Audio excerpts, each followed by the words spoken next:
Hello, you're watching CVR News English. This is Havira Kuttapalli. Welcome to Inside News. Well, moving to the details, Congress MP Imran Masood stated that Priyanka Gandhi is fully informed about the situation in Uttar Pradesh, especially in Sambal, and that he had briefed her on the ongoing issues. Well, Masood emphasized that Gandhi family had an unmatched understanding of the people's struggles, highlighting the deep connection with the pain of the people. He also confirmed that a visit to Sambal is planned to address the concerns and show solidarity with the affected communities. जानकारी उनको पहले से है, तो उन्होंने पूरा लिया कि किस तरह से क्या है, तो सारा ब्रीफ कर आया हूँ और हमारे जाने का प्रोग्राम है, हम जाएंगे। क्या प्रियंका जी भी उस प्रोग्राम जाएंगे, हम सब लोग जाएंगे भाई। लोगों के दुख में, दर्द में, तकलीफ में गांधी फैमिली के मुकाबले कोई मरहम लगाने वाला नहीं है देश में। हमारे जख्मों के ऊपर इनसे बेहतर मरहम कोई नहीं लगा सकता है। ये क्या वक्त डिसाइड हुआ, क्योंकि वक्त कोई बहुत बड़ी जाएंगे, अभी जाएंगे, उसमें जाएंगे, आपको पता चल जाएगा, जा रहे हैं।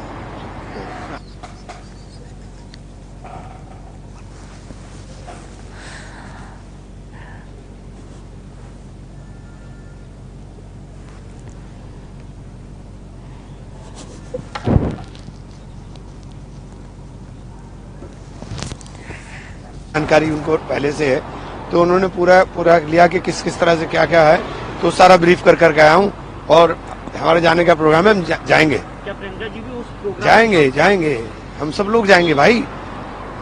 लोगों के दुख में, दर्द में, तकलीफ में गांधी फैमिली के मुकाबले कोई मरहम लगाने वाला नहीं है देश में। हमारे जख्मों के ऊपर इनसे बेहतर मरहम कोई नहीं लगा सकता है। क्या वक्त डिसाइड हुआ, क्योंकि वक्त कोई बहुत बड़ी जाएंगे, अभी जाएंगे, उसमें जाएंगे, आपको पता चल जाएगा, जा रहे हैं।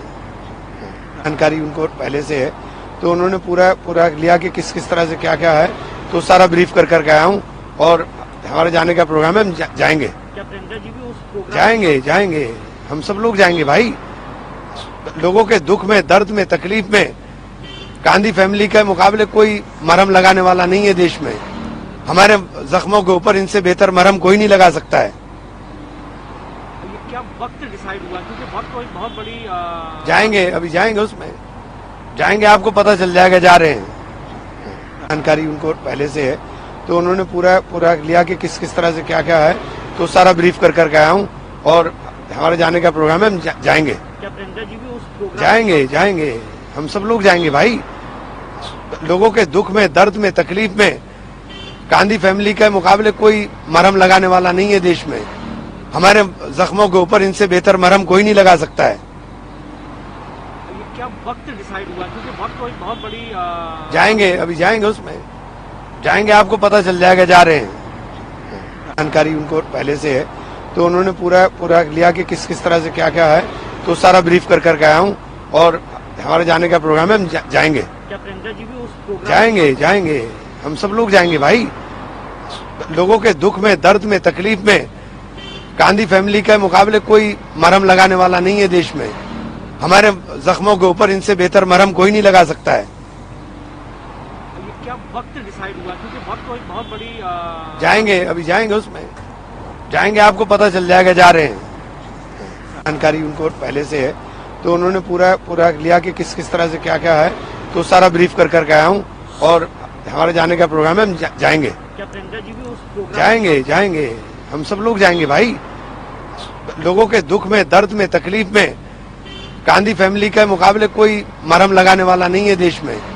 हमारे जख्मों के ऊपर इनसे बेहतर मरहम कोई नहीं लगा सकता है। ये क्या वक्त डिसाइड हुआ, क्योंकि वक्त कोई बहुत बड़ी जाएंगे, अभी जाएंगे, उसमें जाएंगे, आपको पता चल लिया कि किस तरह से क्या है, तो सारा ब्रीफ कर आया हूँ और हमारे जाने का प्रोग्राम है, हम जाएंगे। क्या प्रियंका जी भी उस प्रोग्राम जाएंगे।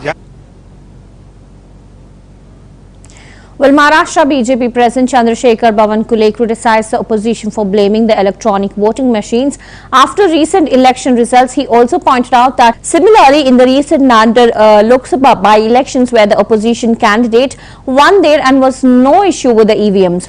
Well, Bawankule also urged the opposition to introspect and focus on the broader picture, stating that every party worker wants their leader to become the chief minister. He also assured that a stable and effective government will soon be formed in Maharashtra.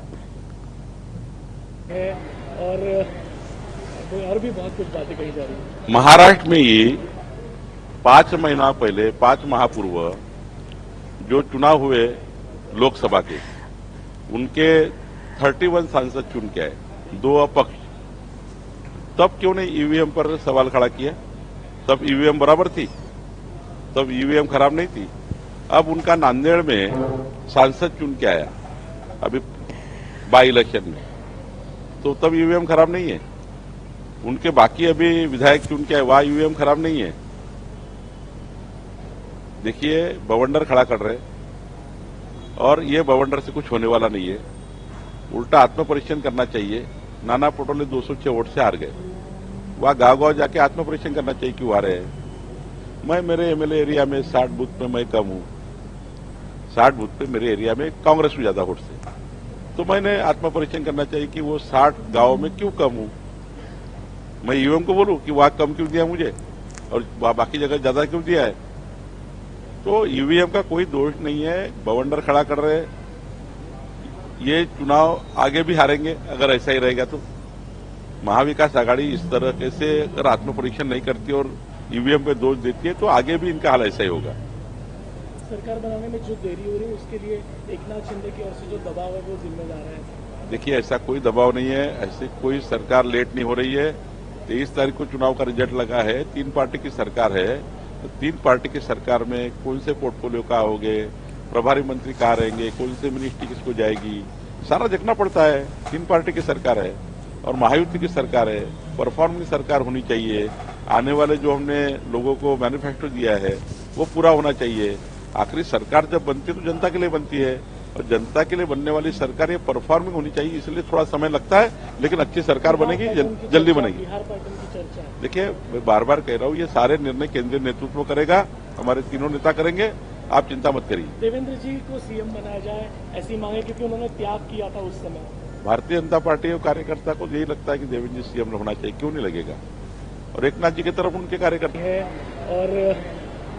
और भी बहुत कुछ बातें कही जा रही है। महाराष्ट्र में ही 5 महीना पहले 5 माह पूर्व जो चुनाव हुए। In the aftermath of the stone pelting incident in Sambhal, Uttar Pradesh, Minister Narendra Kashyap addressed the situation, clarifying that the law enforcement authorities were doing their best to control the unrest. Well, Kashyap emphasized the importance of maintaining peace and order in the region and urged all parties to respect the rule of law. Meanwhile, former UP Chief Minister Akhilesh Yadav of the Samajwadi Party continued to raise the concerns about the functioning of EVMs following the recent elections, and Yadav questioned the reliability of the machines and urged a thorough investigation, citing concerns over electoral transparency.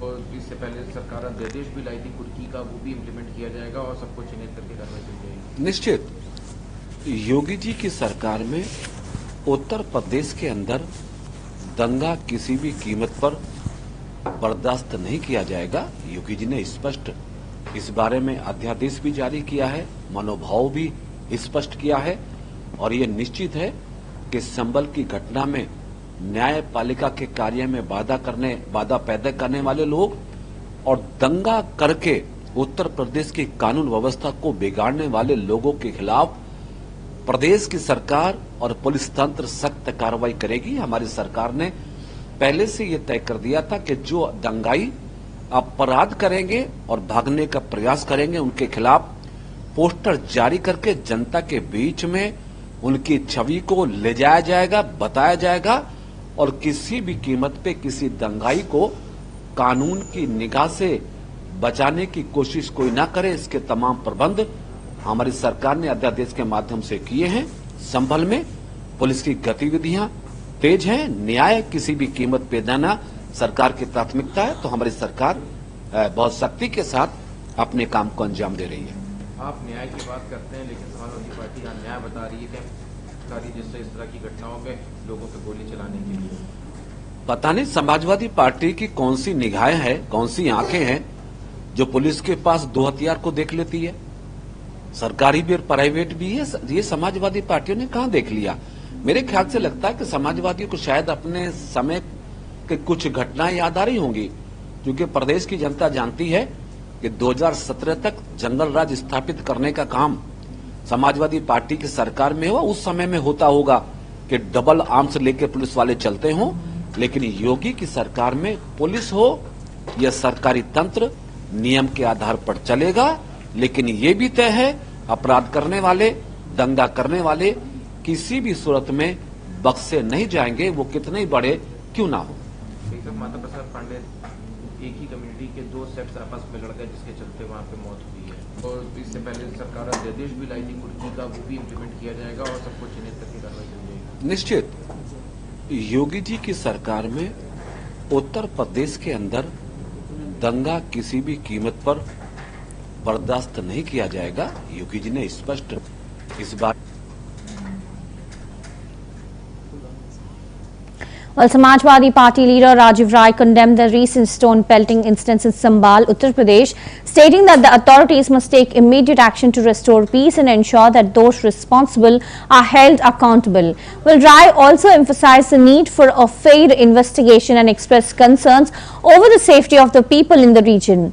Meanwhile, Congress National President Mallikarjun Kharge commented on the political situation in the country, stressing the importance of unity within opposition parties and advocating for stronger political accountability. Well, Kharge's statement resonated with the ongoing discourse about the state of democracy and governance in India. Police शासन के दबाव में जिस तरह से एकतरफा काम कर रही है, अनैतिक, गैर कानूनी और समाज को विभाजन करने वाला है। पुलिस का ये काम नहीं है। सांसद वहाँ है, मुकदमा कर लिया। पुलिस इस बात का जवाब नहीं दे रही है कि बिना लोगों से बात किए दूसरी बार भी जब सर्वे करना था तो कोर्ट का ऑर्डर कहाँ था? एक बार हो गया था और संतुष्ट होकर जा चुके थे, 4 दिन बाद फिर अगर करना है तो फिर कोर्ट से ऑर्डर लेकर आओ। और नहीं था तो लोगों से बुलाकर बात क्यों नहीं किया था? आपने माहौल ऐसा क्यों पैदा किया कि लोगों के मन में डर हो कि मस्जिद को गिराया जा रहा है, और फिर आप प्राइवेट हथियारों से गोली चलाते हो, 5 लोगों को मार देते हो, तो तुम ही कातिल हो, तुम ही गवाह हो, तुम ही जज हो, तुम ही वकील हो। सर, खड़गे जी ने भी एक मीटिंग में कहा कि उनको जो है वो ईवीएम पे विश्वास नहीं है, बैलेट चाहिए होने चाहिए, सारे वोट जो है वो। हमारे राष्ट्रीय अध्यक्ष जी ने इसी पार्लियामेंट में बहुत पहले कह दिया है कि अगर हम 80 की 80 सीटें जीत जाएंगे तभी ईवीएम में नहीं बैलेट से चुनाव कराने की बात करेंगे। सीधा सा सवाल है, दुनिया का सबसे बड़ा लोकतंत्र होने का दावा करते हैं तो लोकतंत्र कैसा है जिसमें जिस सिस्टम में लोगों को भरोसा न हो उसी भरोसे से चुनाव हो, और कौन करवा रहा है?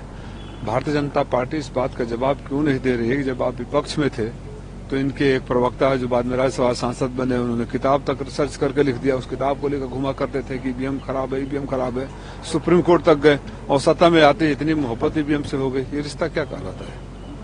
लेकिन सुप्रीम कोर्ट का कहना यह है कि जब हार होती है तो फिर नहीं, सुप्रीम कोर्ट के ऊपर तो कोई कमेंट नहीं करूंगा। सुप्रीम कोर्ट ने अपने भी फैसले बहुत सारे बदले हैं, ये तो पहली बार नहीं हुआ ना, सुप्रीम कोर्ट ने अपने फैसले भी बदले हैं, तो सुप्रीम कोर्ट के ऊपर तो कोई कमेंट करना ठीक नहीं है।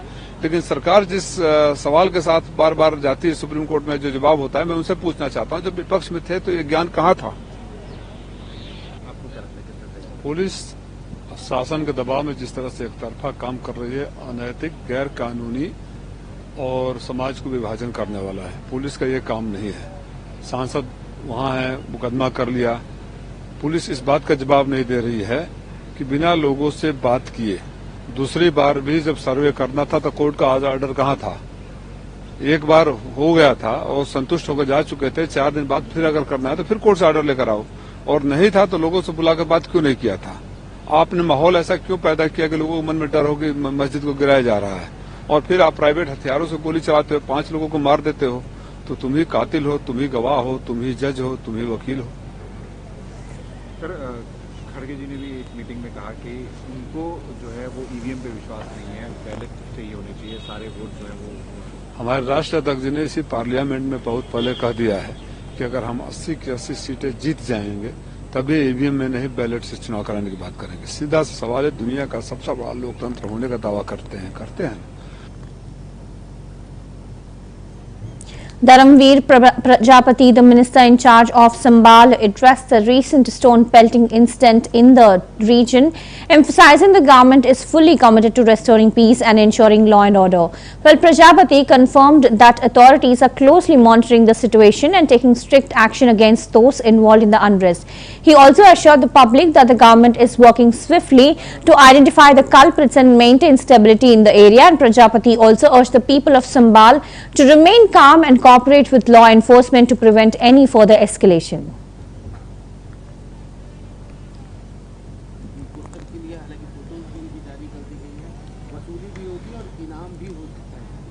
निश्चित रूप से इस तरह का जो उत्पात मचाते हैं, शांति व्यवस्था को भंग करते हैं, ऐसे लोगों के खिलाफ कठोर कार्रवाई होनी चाहिए। मैं माननीय मुख्यमंत्री जी के हृदय से साधुवाद करता हूं कि जब से उनके नेतृत्व में सरकार आई है, इस तरह से आतताइयों के लिए कहीं कोई छूट नहीं है और सख्त से सख्त कार्रवाई उनके खिलाफ होती है। और निश्चित रूप से जिस तरह से आगजनी हुई, गाड़ियां जलाई गई, वसूली होनी चाहिए उन लोगों से जिन लोगों ने ये कृत्य किया है। सबसे बड़ी बात है कि 8 बजे तक रोड खाली है और रोड खाली होने के बाद अचानक भीड़ आती है। अचानक भीड़ कहां से आ जाएगी इतनी? कहीं न कहीं सुनियोजित तरीके से ये षड्यंत्र किया गया है शांति व्यवस्था को खराब करने के लिए, माहौल खराब करने के लिए। तो मैं कह सकता हूं सुनियोजित तरीके से ये व्यवस्था की गई है और सरकार को बदनाम करने के लिए और माहौल खराब करने के लिए ये अच्छी बात नहीं है।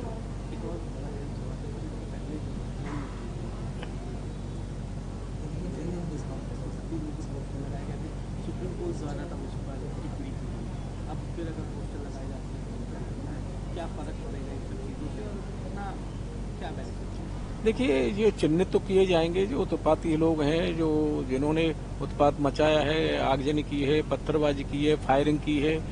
तो उस तरह के लोगों की चिन्हित तो पुलिस करेगी ही, प्रशासन करेगा ही वहाँ।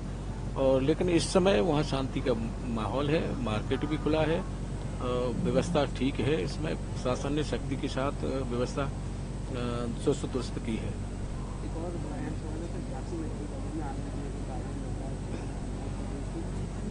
कमेटी ने अपनी रिपोर्ट सौंपी है। कमेटी ने आज के दौरान ड्यूटी पर तैनात डॉक्टर समूह को जवाबदेही तय और चिकित्सा उपकरण चलाने में लापता। उस तफसील हालांकि नोटिस भी जारी कर दी गई है, वसूली भी होगी और इनाम भी हो सकता है। निश्चित रूप से इस तरह का जो उत्पात मचाते हैं, शांति व्यवस्था को भंग करते हैं, ऐसे लोगों के खिलाफ कठोर कार्रवाई होनी चाहिए। मैं माननीय मुख्यमंत्री जी के हृदय से साधुवाद करता हूं कि जब से उनके नेतृत्व में सरकार आई है, इस तरह से आतताइयों के लिए कहीं कोई छूट नहीं है और सख्त से सख्त कार्रवाई उनके खिलाफ होती है। और निश्चित रूप से जिस तरह से आगजनी हुई, गाड़ियां जलाई गई, वसूली होनी चाहिए उन लोगों से जिन लोगों ने ये कृत्य किया है। सबसे बड़ी बात है कि 8 बजे तक रोड खाली है और रोड खाली होने के बाद अचानक भीड़ आती है। अचानक भीड़ कहां से आ जाएगी इतनी? कहीं न कहीं सुनियोजित तरीके से ये षड्यंत्र किया गया है शांति व्यवस्था को खराब करने के लिए, माहौल खराब करने के लिए। तो मैं कह सकता हूं सुनियोजित तरीके से ये व्यवस्था की गई है और सरकार को बदनाम करने के लिए और माहौल खराब करने के लिए ये अच्छी बात नहीं है।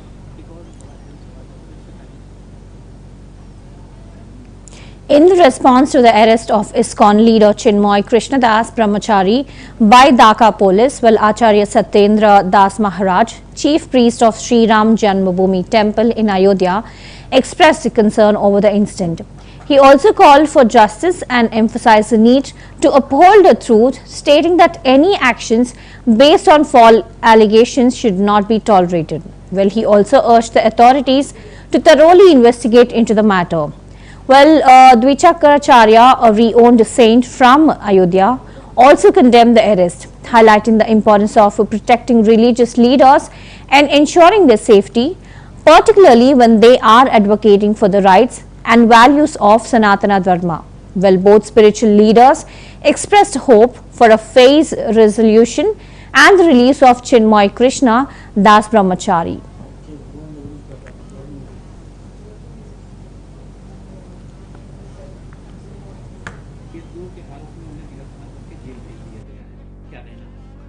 ये बहुत गलत हुआ है, क्योंकि वो तो जो काम करते हैं वह हिंदू मुस्लिम दोनों के साथ लेकर चलने वाले हैं और उनको देशद्रोही कैसे कह दिया? देशद्रोही करना गलत है और उसको जेल में भेजना भी गलत है।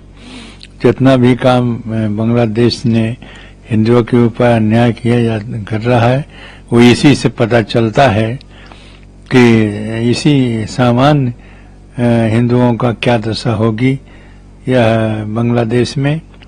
इसी से पता चलता है कि एक स्कार्ट व्यक्ति जो हिंदू मुसलमान दोनों के साथ जोड़ करके और शांति करने का प्रयास करता है, उसे देशद्रोही कहते हैं। और देशद्रोही करके और जो जिस तरह से उसे जेल में बंद किया गया है वो बहुत ही गलत है, और जमानत भी खारिज कर दिया। ये बहुत गलत किया कोर्ट ने, और कोर्ट के साथ में वहाँ के जो शासन है वो एकदम हिंदुओं के पीछे पड़ गया है, और हिंदुओं के साथ अन्याय जो हो रहा है वो बहुत ही गलत है। और इस पर हम तो कहे थे कि सरकार को संज्ञान लेना चाहिए, नहीं तो बांग्लादेश जैसे पाकिस्तान में हुआ, आज हिंदू नहीं है वैसे बांग्लादेश में भी हो जाएंगे। बहुत से हिंदू हैं और उनके साथ जो अन्याय शुरू हुआ है उसके लिए संज्ञान लेना चाहिए सरकार को, जिससे कि वहाँ के हिंदुओं को बचाया जा सके। और जब एक ऐसे सन्यासी को जो सद्भावना की बात करता हो, दोनों पक्षों की छोड़ता हो, ऐसे व्यक्ति को जब वो देशद्रोही कह रहा है तो समान व्यक्ति को तो देशद्रोही कहेगा ही। इसलिए जो कांड हो रहे हैं बांग्लादेश में हिंदुओं के ऊपर बहुत गलत है, और इसको रोकने के लिए जब तक शासन स्वयं सरकार नहीं हस्तक्षेप करेगी तब तक किसी प्रकार के उनके ऊपर अन्याय होता रहेगा, और उनको अनेक प्रकार से प्रताड़ना कर रहे हैं और उनको जेल में भेज रहे हैं। इसलिए ये बहुत जरूरी है कि सरकार इस पर हस्तक्षेप करे। गिरफ्तार इस्कान के सन्यासी चिन्मय कृष्णदास की जमानत अर्जी खारिज कर दी गई। देशद्रोह के आरोप में किए गए प्रभु ढाका में सोमवार को जमानत दिया गया। देखिए, बिल्कुल विगत दिनों में जिस प्रकार से बांग्लादेश में घटनाएं घटित हो रही हैं वह अत्यंत चिंतापूर्ण और दुर्भाग्यजनक है संपूर्ण विश्व में फैले हिंदुओं के लिए। आतंकवादी जिहादी के मंसूबे के आतंकवादी पूरी तरीके से हिंदुओं को खा लेना चाहते हैं, उनको निगल जाना चाहते हैं, हिंदू संस्कृति को, हिंदू आस्था को दबोच देना चाहते हैं, दफना देना चाहते हैं। और इसका जो है स्पष्ट उदाहरण बांग्लादेश में दिखाई दे रहा है, जहां निरंतर दंगे बरसाए जा रहे हैं, हिंदू बहन बेटियों के ऊपर अत्याचार किए जा रहे हैं, हिंदू मंदिरों के ऊपर हमले किए जा रहे हैं, निरंतर हिंदुओं को चोट पहुंचाई जा रही है। और जिसका हाल ही का उदाहरण है कि इस्कॉन मंदिर के जो चिन्मय कृष्ण जी हैं, सन्यासी हैं, साधु हैं, उनको गिरफ्तार कर लिया गया। उनके अनुयायियों को, 1000 से ज्यादा अनुयायियों को मारा गया, जो घायल हैं, अस्पताल में भर्ती हैं, वहीं कईयों की जान चली गई। उसके बाद भी अंतर्राष्ट्रीय क्रिमिनल कोर्ट को यह दिखाई नहीं दे रहा है कि मोहम्मद यूनुस के खिलाफ जो है वारंट जारी करे, उसको गिरफ्तार किया जाए। आज पूरे विश्व में जो मजहबी शांति दूत हैं वह शांत बैठे हैं। आज मानवीय मूल्यों को निरंतर रौंदा जा रहा है, बांग्लादेश में इनको नहीं दिखाई दे रहा है। एक भी FIR नहीं दर्ज हो रहा है। मैं नॉर्वे, स्वीडन से यह निवेदन करता हूं कि मोहम्मद यूनुस को जिस शांति के लिए पुरस्कार दिया गया था, नोबेल पुरस्कार दिया गया था, उसको समय रहते जो है वापस लिया जाए और इसको गिरफ्तार किया जाए।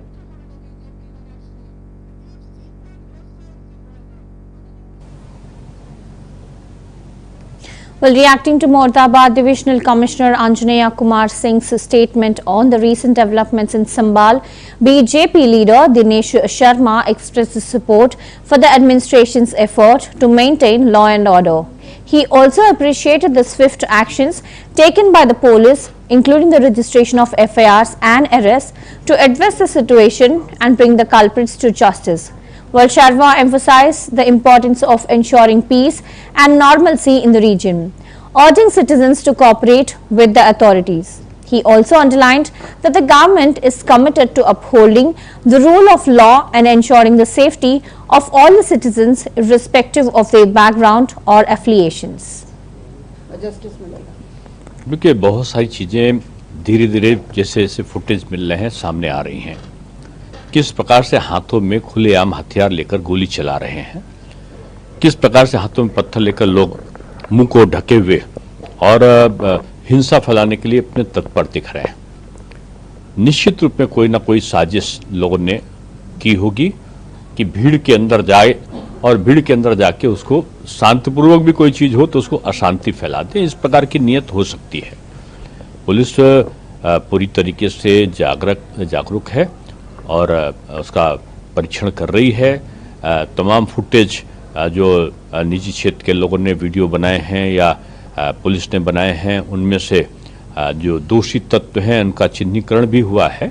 इस प्रकार की घटना की पुनरावृत्ति ना हो, सभी संभ्रांत नागरिकों को विश्वास में लेने का प्रयास प्रशासन ने किया है और सब लोग मिलकर एक अच्छा सौहार्द बने और जो दोषी तत्व हैं जो हिंसा फैलाने की नीयत से वहां पर आए हैं वो दंडित हो सके, इसके लिए पुलिस तेजी के साथ में कार्रवाई कर रही है। जी सर, ऑपोजिशन जो है वो लगातार बीजेपी पे सवाल उठा रही है। इस तरह की जब भी घटना यूपी में होती है हमेशा उसको पॉलिटिकल रंग दिया जाता है, इसको कैसे देखते हैं? देखिए, कम से कम इस प्रकार का जो आरोप है वो हास्यास्पद ही कह सकते हैं। चुनाव मुरादाबाद जो संभल से लगा हुआ है उसमें हारी है कौन? जाहिर सी बात है समाजवादी पार्टी और विपक्ष हारा है। और हारने का अलग चीज है, जमानत जब्त हुई है। जिस क्षेत्र का दंगा आप बता रहे उस क्षेत्र से बिल्कुल सटा हुआ क्षेत्र, और पहली बार इतनी बड़ी संख्या में अल्पसंख्यक मैदान में उतरकर उसने खुलेआम भारतीय जनता पार्टी प्रत्याशी का समर्थन किया है कुंदरकी में। और छोटी मोटी लीड नहीं, 1,40,000 के आसपास की लीड है। फिर जो हारेगा, साफ सी बात है, खींच उसको होगी, उसका दिमाग असंतुलित। Well, those were the latest updates in Inside News. Keep watching CVR News English. This is Havila Kuttapalli. Have a good day.